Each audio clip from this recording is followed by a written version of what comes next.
Welcome to Outlook web series. Our topic of discussion today is Rethink, Reboot, CSR post-COVID. So COVID took us all by surprise. It exposed us to our vulnerabilities, the inadequacies of our healthcare system, and impacted millions of livelihood. At this time, helping hands were needed by everyone. And as we are all aware, corporates have been involved in the development of the society for a long while. Most of their projects are related to education, livelihood skills, healthcare, infrastructure, and environment.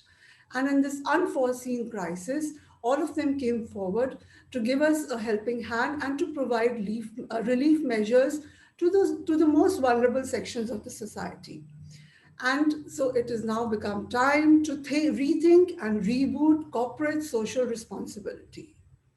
Our guest today is Mr. Vinod Kulkarni, who heads the CSR at Tata Motors.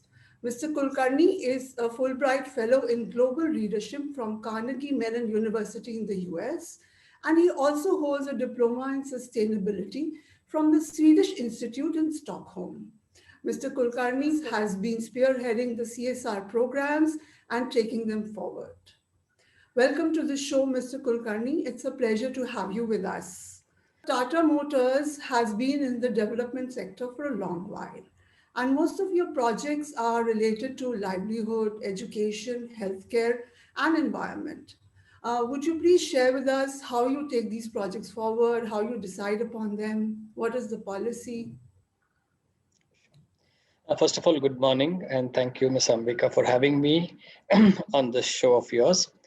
As you rightly said, we are involved as Tata Group and as Tata Motors in the inclusive development space for decades. In fact, more than a century.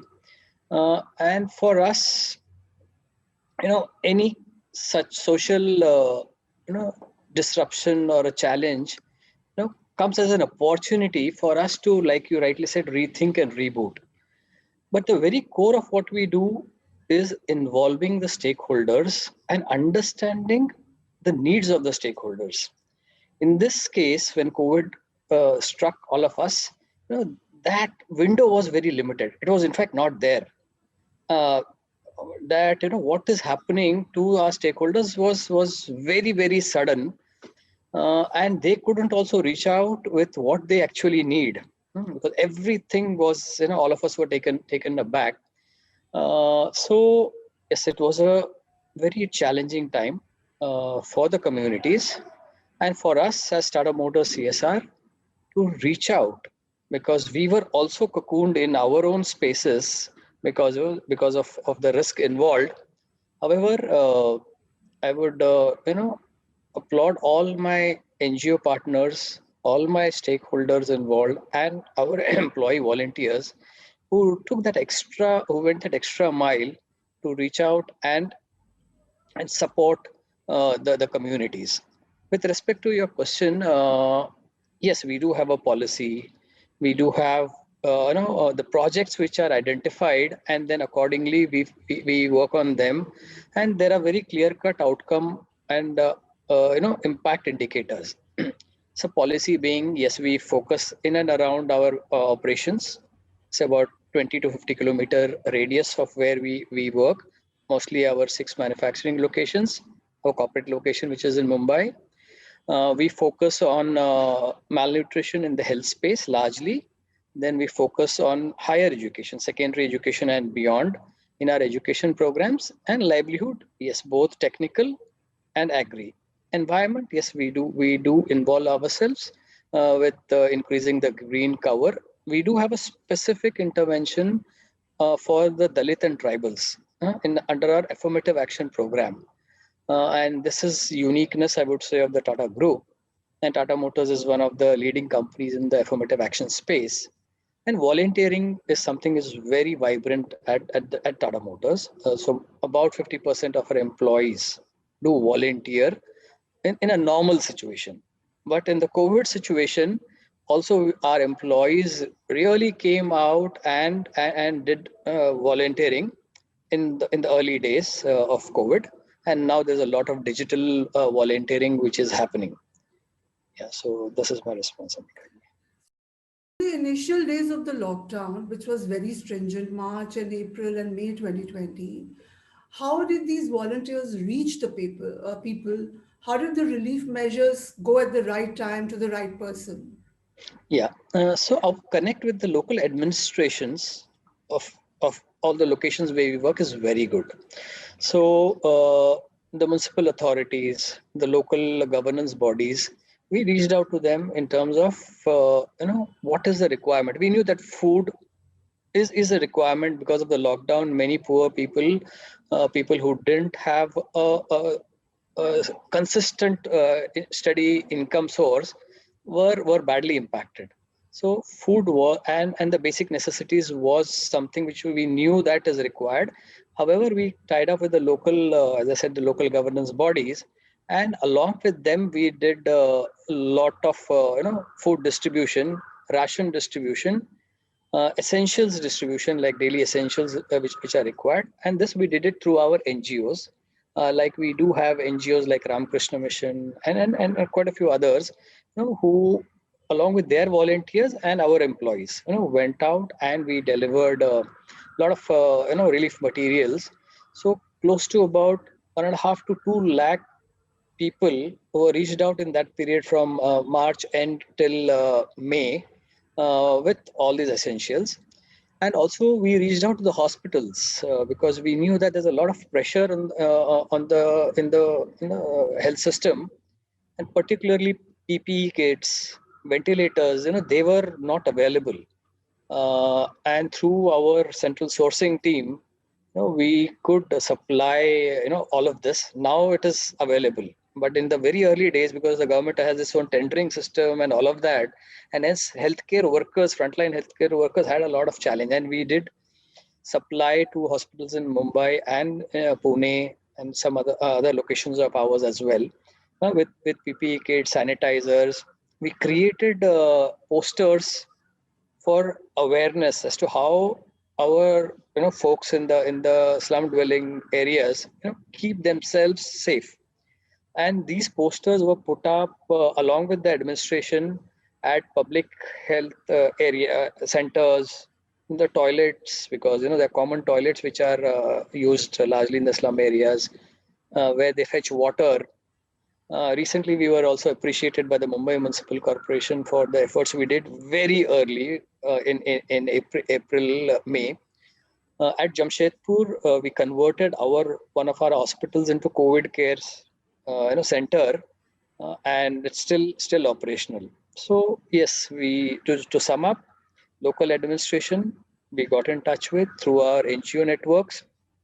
We reached out with food and other essentials to the hospitals with all the healthcare equipments which were required.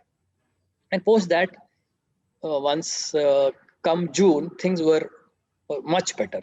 And then we started our other interventions on health education and skill development. Now, the pandemic forced us all to go virtual. So life has been virtual since then. So in the virtual space, what all steps did you take? Yeah. So, firstly, education, because we had a sense that schools won't open soon. And we were in constant touch with the local education authorities. And it was very early in June, July. They said after Diwali or in Jan, schools will open.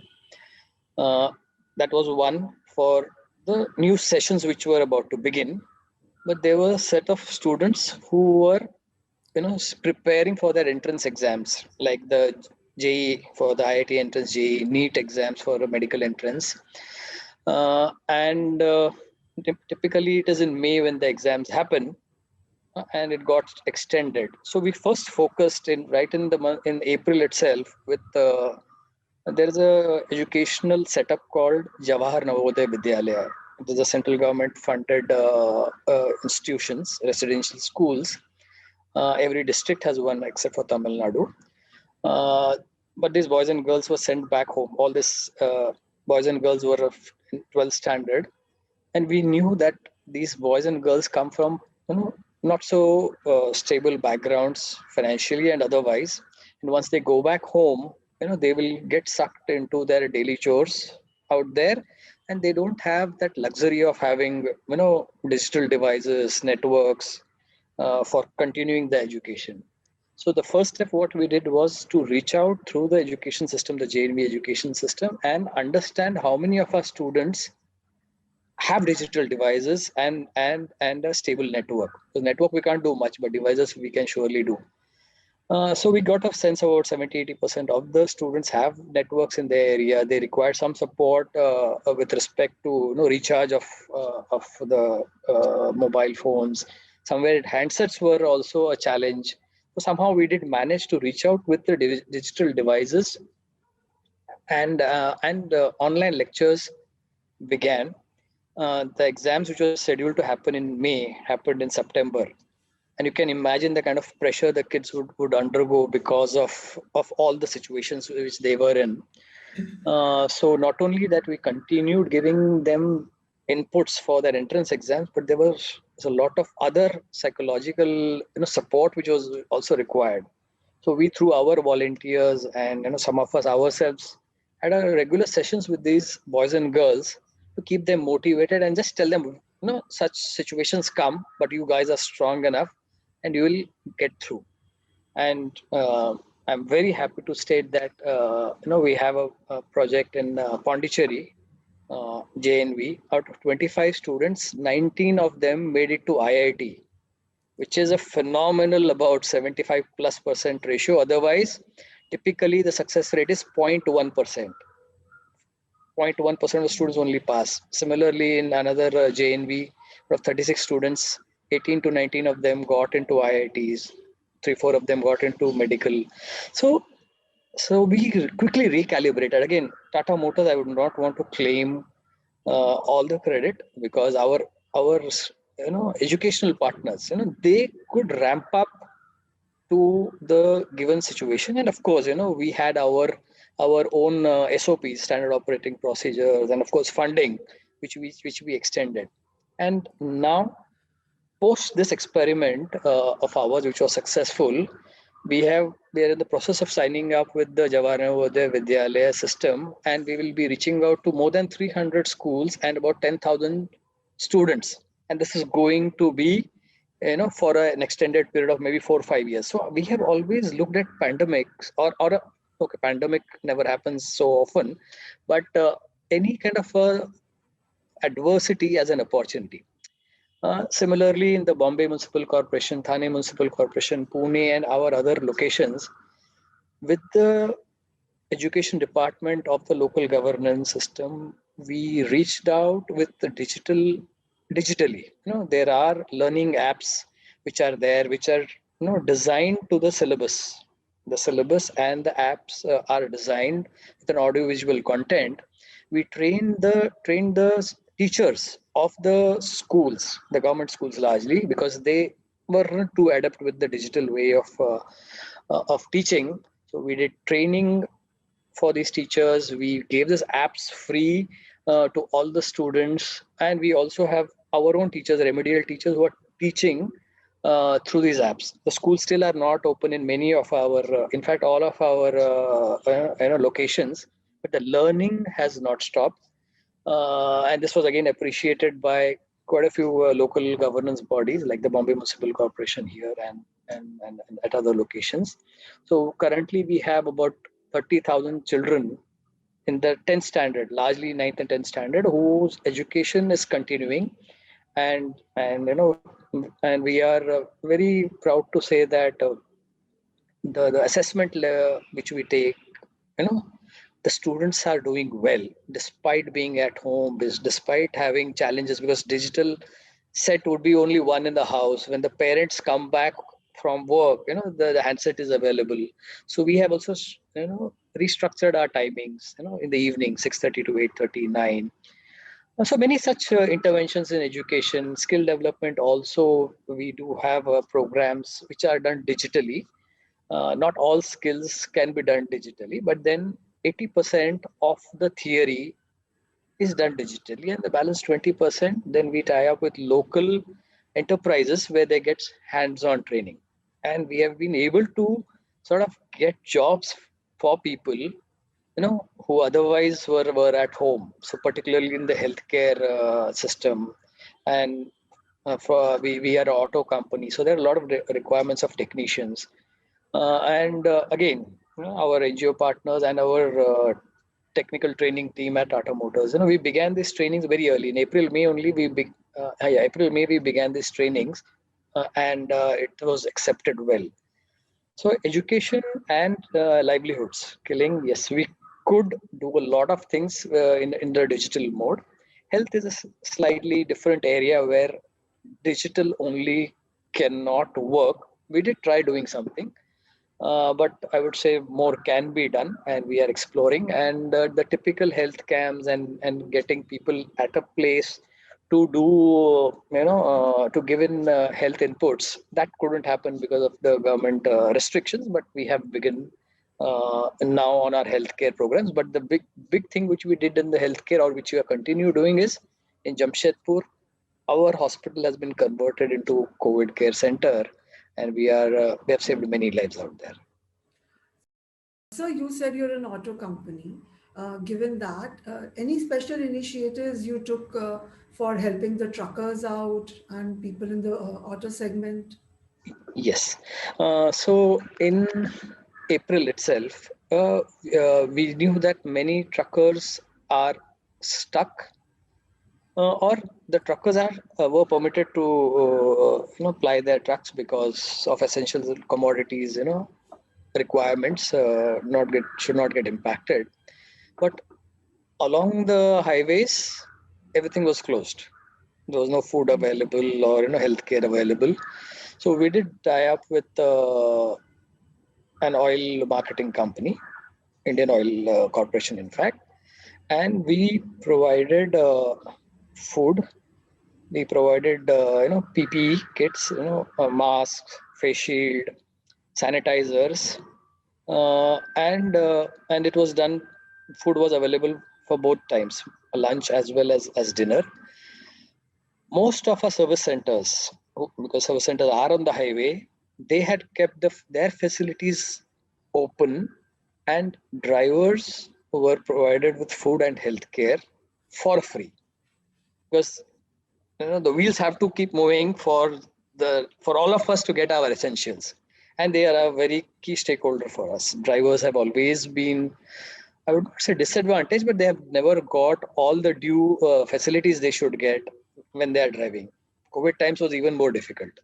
Yeah, so IOC networks through the petrol pumps and through our service centers, about what 400 to 500 locations we were extending the services, food and medical care.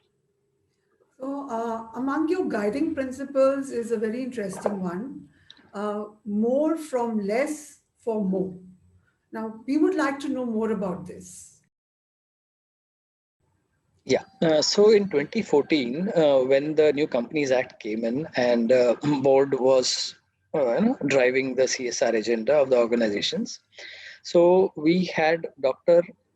Raghunath Mashelkar, who's a Padma Vibhushan, as our board member, and he was chairman of the CSR committee, and he has a wonderful and a very different thought process.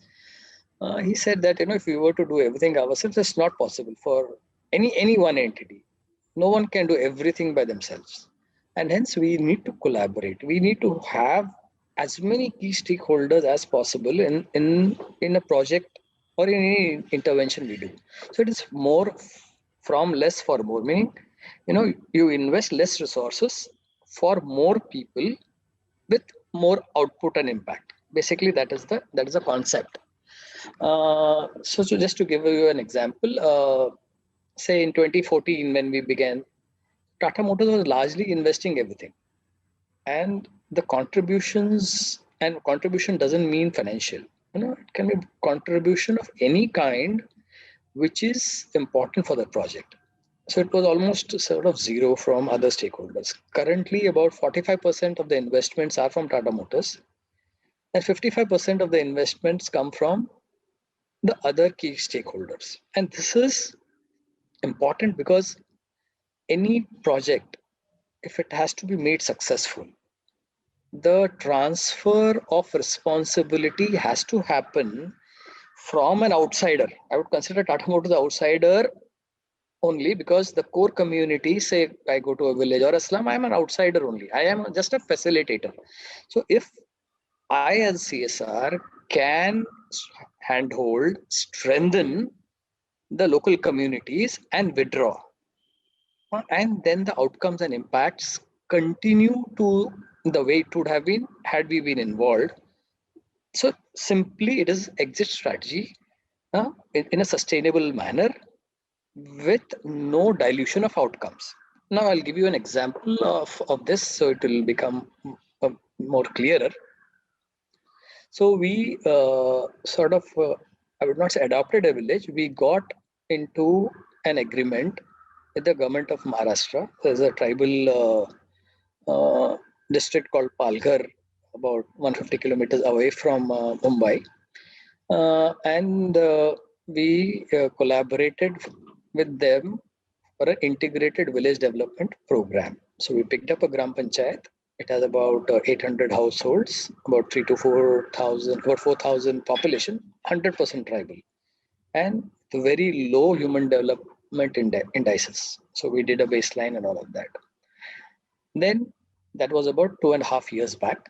Uh, we worked out a plan wherein 2.5 crores approximately was investment of Tata Motors over a 3 year period, and government through their schemes, which any which ways they would have given, about 10.5 crore rupees was coming from the government side.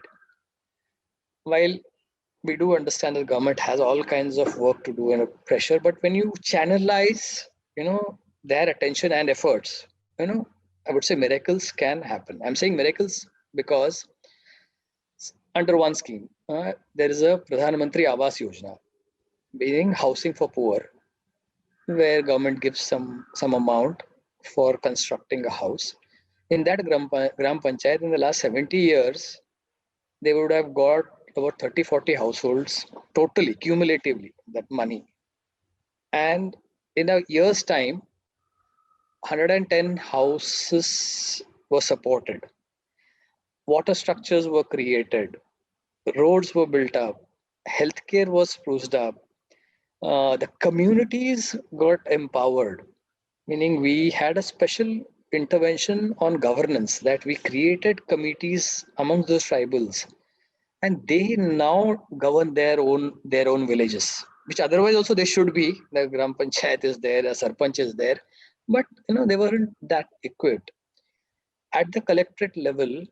And at the BDO, that is the block development officer level, monthly corporate style reviews used to happen. This is the plan, this is what is happening, and all the stakeholders were involved in those conversations. And a proper timelines were set for delivering what was supposed to be delivered by them. And 2.5 years, the things have changed out there. But one would say one gram panchayat and you're done with. So that those isolation or islands can always be there. Now we have adopted two more gram panchayats in the same vicinity, where our investments are going to be almost zero, close to zero, apart from guiding, hand holding. The communities themselves and the government authorities, they will do what was done in Pathardi, the earlier village. And then we have extended to Sanand, where you have another factory, the same concept. Jamshedpur, the same concept. So 2.5 crores Tata Motors and 10 odd crores from the government. And 6 months down the line, we are going to exit from the project.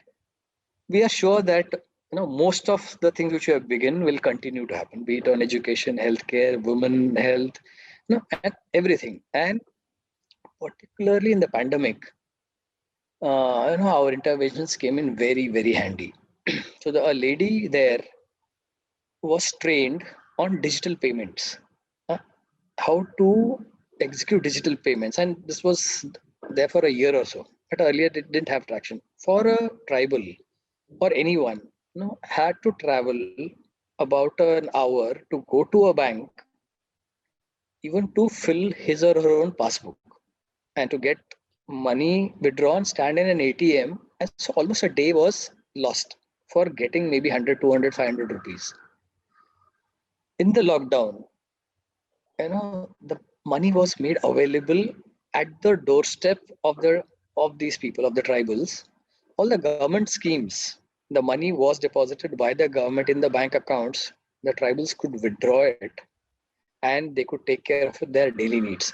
Basis our model, we called it as e-dost.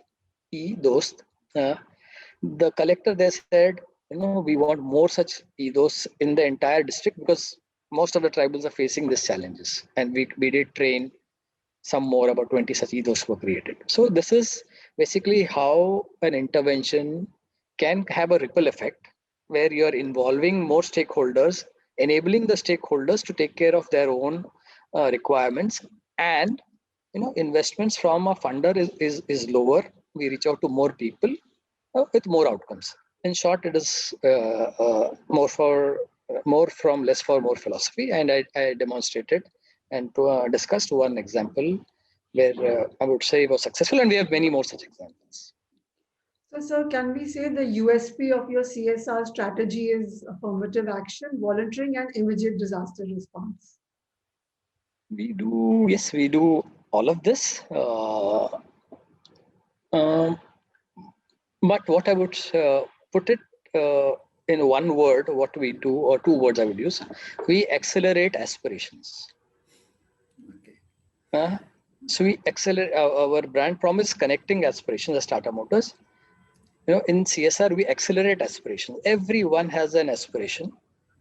They only should first be made aware about their that your aspirations are achievable and facilitate them to achieve what they dream.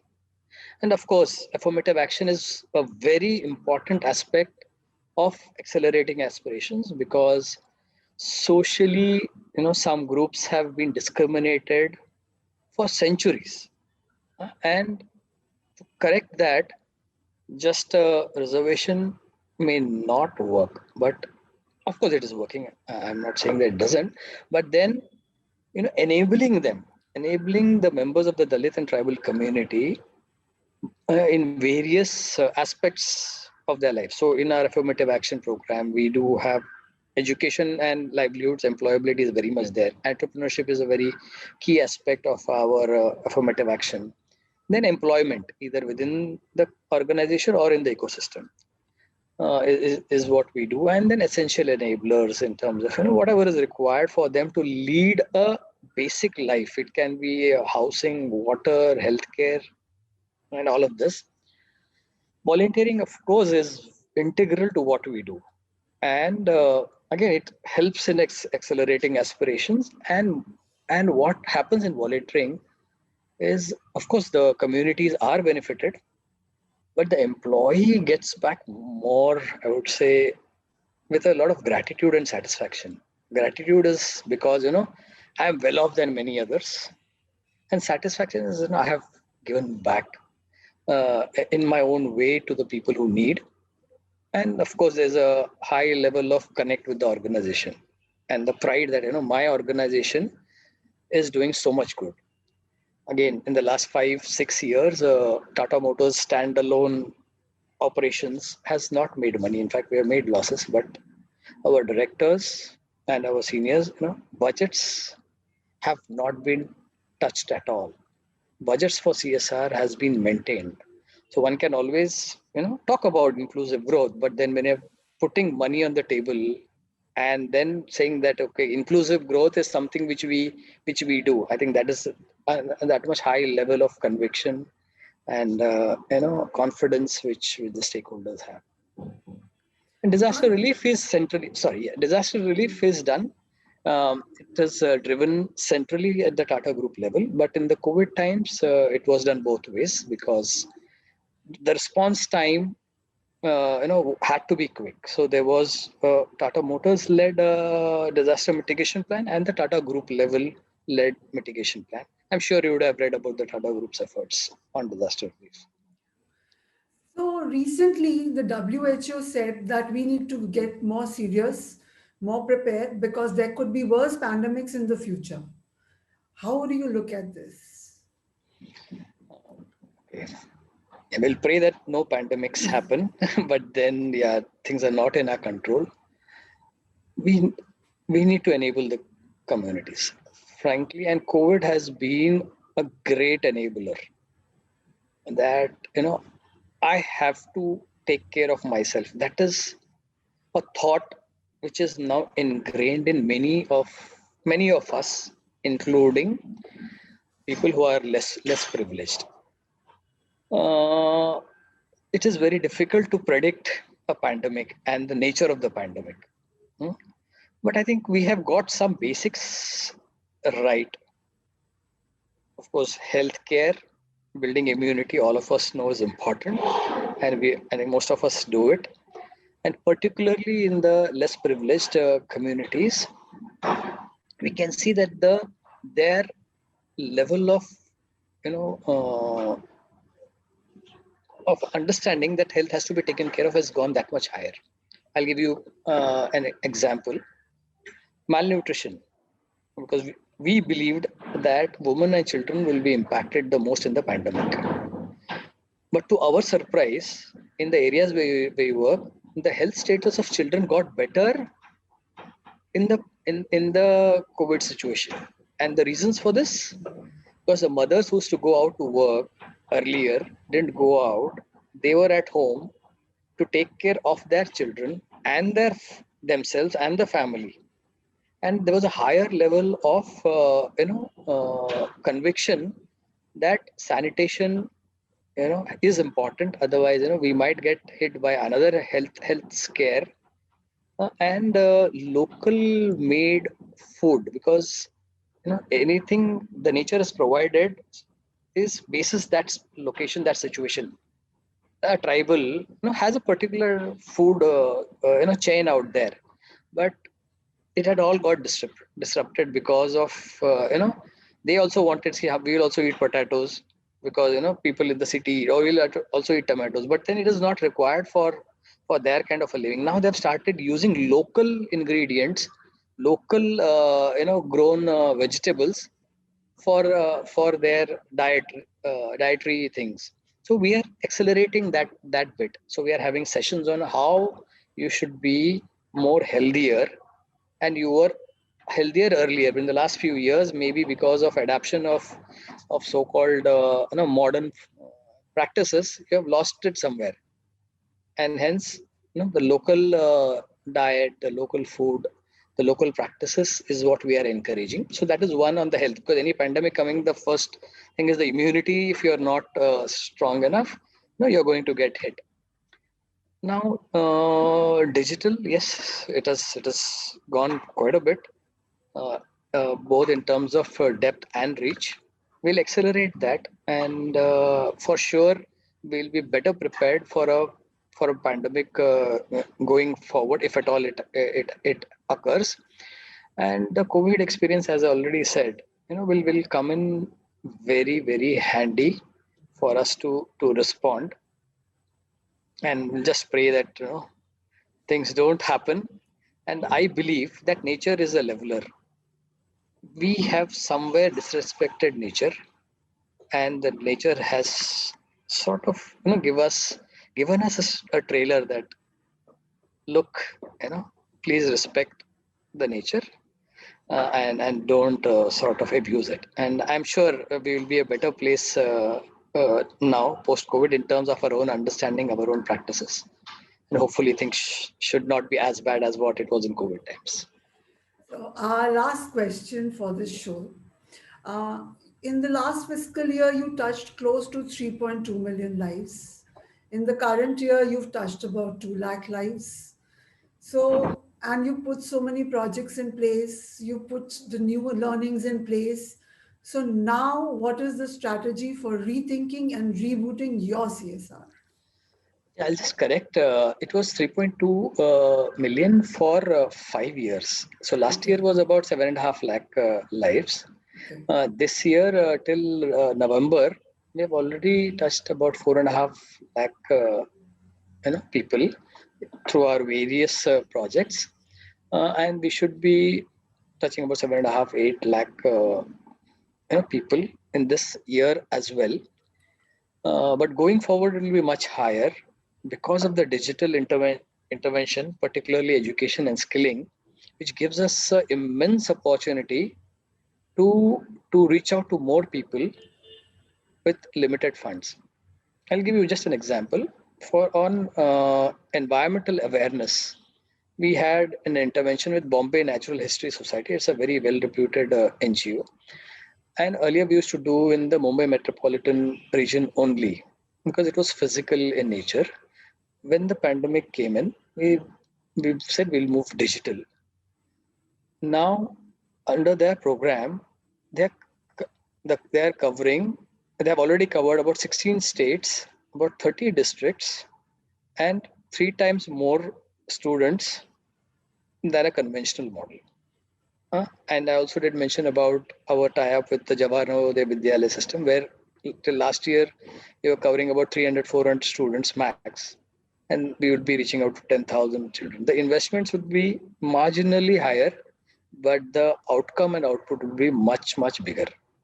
So I'm very excited that going forward with accelerating our more from less for more philosophy, we will reach out to many more lives and make a meaningful difference to each one of our beneficiaries, each one of our participants. Thank you so much, Mr. Kulkarni. It was a pleasure learning about CSR from you. Thank you once again for joining us. Thank you for having me on this session, and looking forward for more inputs and more questions from your side. Thank you.